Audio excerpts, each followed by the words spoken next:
જય માતાજી, હર મહાદેવ। તો આજે આપણે વાત કરવાના છે સોંગની। અત્યાર સુધી મૂવીના ટ્રેલરના ને બધી વાત કરી, પણ આજે પહેલી વાર આપણે સોંગની વાત કરવાના છે, જે આવ્યું છે ચણિયા ટોલીનું, જે નામ છે પોપટ। તમે જોયું કે નહીં? ના જોયું તો આપણે નીચે લિંક આપી દઈશ, તો જોઈ લેજો। તો આપણે એની વાત કરવાના છે કેવું છે, કેમ કે સોંગ મને એટલું ગમ્યું છે ને, જેમ કે સોંગ તો લિરિક્સ તો બરાબર છે, પ્લસ એમાં જે એક્ટ કરી છે જેમ કે જાનકી બોડીવાલા, એમને જે એક્ટિંગ કરી છે અંદર, એટલે સોંગમાં ડાન્સ કર્યો છે, પ્લસ એમાં જે વાઇબ આવે છે ને, એક વાઇબ જ આખી અલગ આવે છે, અને સિનેમેટોગ્રાફી એકદમ એક નંબર છે। પ્લસ આ સોંગમાં મને છે ને પેલું સાંભળ્યું ને તો પહેલાં મને એવું લાગ્યું કે જાણે પેલું શું કહેવાય, સ્ત્રી 2માં જે પેલું સોંગ હતું ને, એ નામ તો મને નથી આવડતું, પણ તમન્ના ભાટિયા જે હતી એ સોંગની જે વાઇબ હતી ને, એ સેમ વાઇબ આમાં આવે છે। તો આમ જોવાનું મજા આવે કે ના ભાઈ, ગુજરાતીમાં બી આ લેવલના સોંગ બનાવી દેવો, અને બી મૂવીના એટલે ઉપડી જ જવાનું છે, ખરેખર બૂમ પડાવવાનું છે આ સોંગ તો બૂમ પડાવે છે, જોડે જોડે મૂવી બી બૂમ પડાવી છે, કેમ કે આ સોંગમાં જોડી જ બતાવી છે એવી યશ સોની અને જાનકી બોડીવાલા, જે બંનેની જોડી અંદર મેચ વાઇબ એમની જે મેચ થાય છે બાકી ગજબ।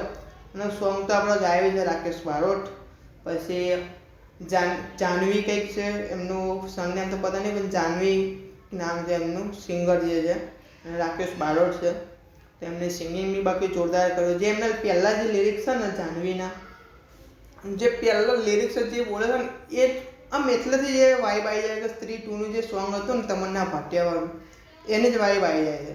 અને જે રીતે લોકેશન જેમ આમ સેટ બનાવ્યો છે સોંગનો, કે એક નંબર। મને પર્સનલ એવું લાગ્યું કે ના ભાઈ આનો હું રિવ્યૂ કરીશ, એટલે પહેલી વાર મેં સોંગનું રિવ્યૂ કર્યો છે।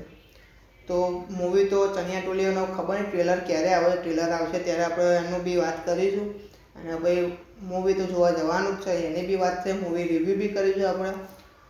તો તમને બી સોંગ જોવાનું બાકી હોય તો નીચે તમને લિંક આપેલી છે, તો જોઈ લેજો। અને એ લિંક ઉપરથી ના જોવું હોય તો ચણિયા ટોલી સોંગ સર્ચ કરશો ને તો બી પહેલું જ આવી જશે, પોપટ કરીને છે નામ, તો એ સર્ચ કરશો તો બી આવી જશે। તો મને તો સોંગ જોયું ને હું તરત મેં ત્યાં રિવ્યૂ બનાવવા બેસી ગયો છું, કેમ કે મને જોવું ને તરત અંદર એવું લાગે કે ના આનું બનાવવું છે, એટલે હું તરત બનાવવા બેસી જાઉં છું। તો મને આ જોવાનું બહુ મજા આવી, બે નહીં હોય તો 2 થી 3 વાર સાંભળી લીધું આ સોંગને, અને એનું જે પરફોર્મન્સ છે અંદર એ જોઈ લીધું મેં, એટલું મસ્ત અંદર બનાવ્યું છે। બાકી જે શું કહેવાય એનો સેટઅપ, અને જે સિનેમેટોગ્રાફી છે, ડાયરેક્શન છે, જે અંદરના શબ્દો, જેમ કે શબ્દો તો એના બહુ જૂના છે, પણ જે અત્યારનું જે અંદર થોડું મરી મસાલા ઉમેરી જે રીતે સોંગ બનાવ્યું છે, મજા આવી જાય। અને બહુ લખ્યું તો આપણા જે દેશી સિંગરના જે મેન લિરિક્સ રાઇટર જે છે મનુ રબારી, એમને લખ્યું છે, તો એ બી એક નંબર જ લખેલું એમનું તો પછી, કેમ કે પલ બધા એમના લખેલા સોંગ અત્યારે સુપર હિટ થઈ ગયેલા છે, તો આ બી સુપર હિટ જ છે। અને પ્લસ મૂવી બી દિવાળીમાં આવે છે તો બૂમ પડાવવાની જ છે, જે રીતના દિવાળીમાં ફટાકડા ફૂટશે એમાં મૂવી પણ બૂમ પડાવે છે।